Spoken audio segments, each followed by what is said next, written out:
మీ daily routine ఎలా ఉంటుంది స్వామి మీది? డైలీ అంటే మార్నింగ్ లేవటం, మళ్ళీ నైట్ పడుకోవటం అసలు డైలీ రొటీన్ ఎలా ఉంటదండి? ఎర్లీ మార్నింగ్ 9:30కి లేస్తా. అది ఎర్లీ మార్నింగ్ మీకు 9:30. ఆ!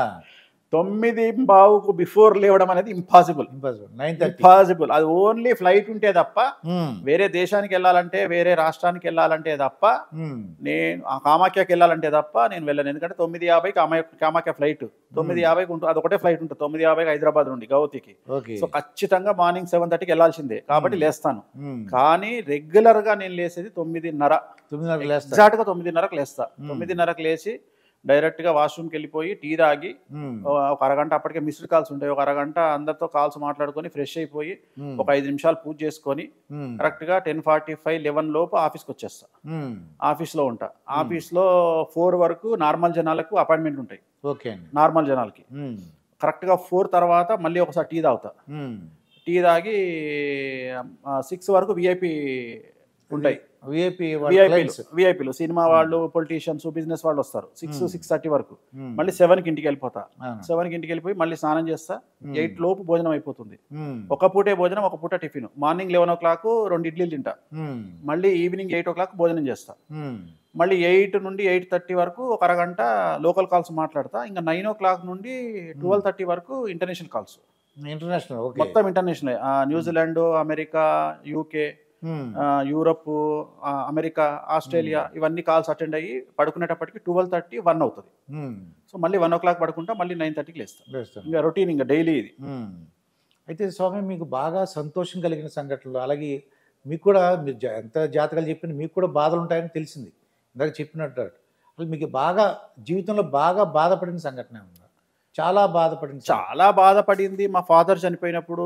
వెన్ ఐ ఆమ్ 11 years, నాకు 11 సంవత్సరాలు ఉన్నప్పుడు మా నాన్నగారు చనిపోయినారు. సో అది బాగా బాధ కలిగించింది. బట్ ఆ రోజు మనకు అంత నాలెడ్జ్ లేదు. చిన్నపిల్లోడిని, 11 సంవత్సరాలే కాబట్టి అంత నాలెడ్జ్ లేదు. రెండవది ఎప్పుడు అంటే మా అమ్మగారు ఒక 3 నెలల కింద చనిపోయినారు. 3 నెలల క్రితం. 3 నెలలు ఏమన్నా అక్టోబర్ 4న చనిపోయినారు. సో అదొకటి బాధించినటువంటి సందర్భము.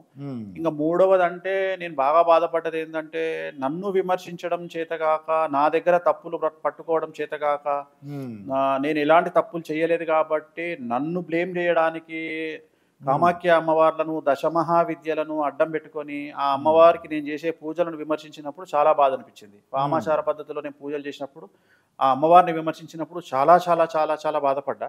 కానీ అనుకున్న అమ్మవారి ముందు కూర్చొని ఏడ్చి, ఇక సరే నువ్వే డిసైడ్ చేసుకో, ఇక నాకు సంబంధం లేదు, ఎందుకంటే నీ గురించి ప్రచారం చేస్తున్నప్పుడు ఆ మంచైనా చెడైనా నీదే బాధ్యత కాబట్టి నువ్వే డిసైడ్ చేసుకో అని చెప్పి వదిలేశాను.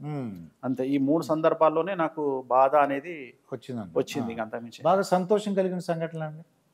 బాగా సంతోషం జీవితంలో అంటే రేంజ్ రోవర్ కార్ కొన్నప్పుడా?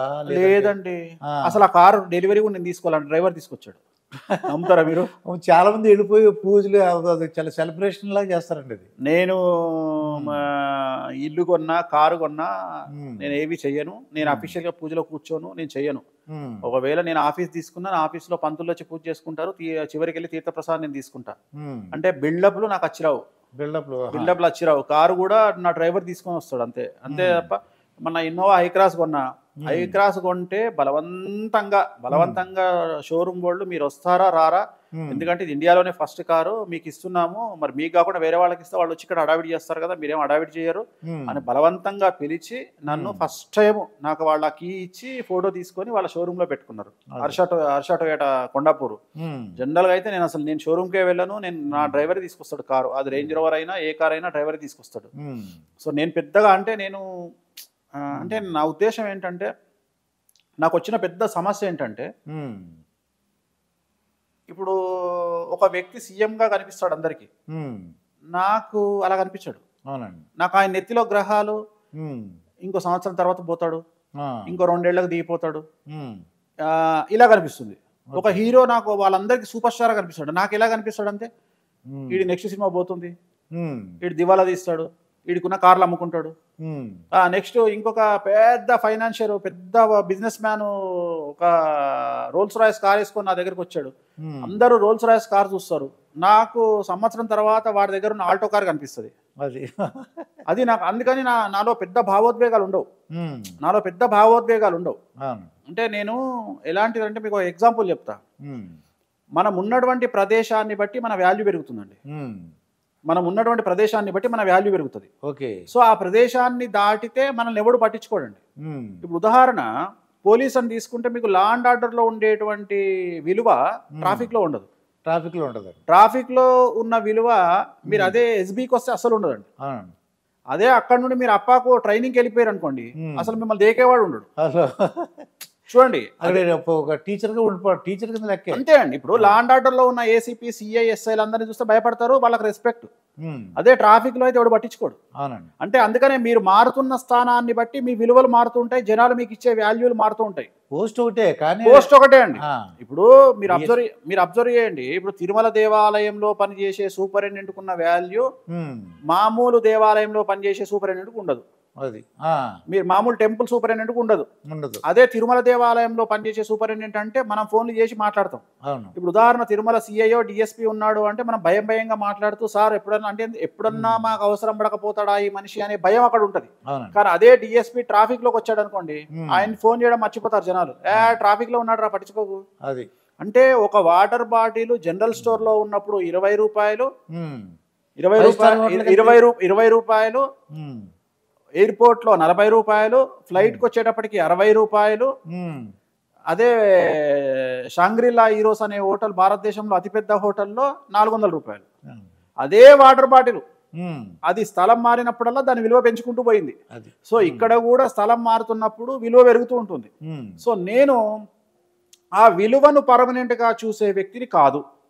నా మెంటాలిటీ ఆ విలువను నేను చూడను ఆ వ్యక్తిని. అది అంటే ఇప్పుడు నేను ఒకసారి మిమ్మల్ని ఎక్కడో చూసామండి అంటారు, కొంతమంది గుర్తుపెట్టి పేరు చెప్తారు. సో మనకు ప్రత్యేకించి మనల్ని అందరూ గుర్తుపట్టాలి, మనల్ని మెచ్చుకోవాలి. రాముడి లాంటి దేవుణ్ణి అందరూ మెచ్చుకోవాలా, మనం ఎంత భగవంతుడనే మెచ్చుకోవాలా, మనం ఎంత. సో అందరూ మనల్ని మెచ్చుకోవాలి, అన్నీ ఉండాలి. అంటే నేను అనే పాయింట్ ఏంటంటే ఆల్మోస్ట్ ఆల్ లైఫ్లో వేణుస్వామి అనేవాడు 100 సుఖాలు అనుభవించి వచ్చినాడు కాదు, 1,00,000 కష్టాలు అనుభవించి వచ్చినాడు. సుఖాలే కదండి, కష్టాలు 1,00,000 కష్టాలు అనుభవించి వచ్చిన వాడు. సో ఈ లెవెల్ కు రావాలి అంటే మనం ఒక జ్యోతిష్కుడిగా 10 మందికి సమాధానం చెప్పాలి, 10 మందికి జాతకం చెప్పాలి అంటే ముందు లైఫ్ లో మనం సక్సెస్ కావాలి అనే కసితో పైకి వచ్చిన తర్వాత సమాజానికి మనం ఏంటో చెప్పుకోదలుచుకున్నాం. సో అందుకనే సుఖం అనేది అంటే ఆనందం అనేది నా జీవితంలో నేను ఆనందాన్ని అంత పెద్దగా అనుభవించను. అంటే నాకు పెద్ద ఆనందం అనేది ఉండదు. మీరు నా ముందు ఏది పెట్టినా నాకు ఆనందం అనేది ఉండదు. కారణం ఏంటి అంటే అది తాత్కాలికమే అనేటువంటిది నా ఉద్దేశం. అది ఆనందం అనేది తాత్కాలికమే. అంటే ఇప్పుడు నేనే ఉన్నా, నా దగ్గరికి డీసీపీ వస్తారు, మాట్లాడినా లా అండ్ ఆర్డర్ లో ఉంటే వాళ్ళతో అంతెందుకు. ఇప్పుడు ఒక మినిస్టర్ ఉన్నాడు, ఆ మినిస్టర్ ఇంటి ముందు మినిస్టర్ గా ఉన్నప్పుడు ప్రతిరోజు పొద్దున 500 మంది ఉంటారు. అతను మినిస్ట్రీ పోయిన రోజు అతని ఇంటి ముందు 10 మంది కూడా ఉంటారు. గన్మెన్లతో సహా తీసేస్తారు గవర్నమెంట్. అతని ఇంటి ముందు అతన్ని దేకేవాడు, తిన్నావా అన్నా అని అడిగేటోడు ఉండడు, ఎవరు ఉండరు. సో నేను అలాంటి ఆలోచన చేసే వ్యక్తిని కాబట్టి నాకు పెద్దగా ఓవర్ యాక్టింగ్లు, బిల్డప్లు అంటే ఇది పర్మనెంట్ అని నేను అనుకోను.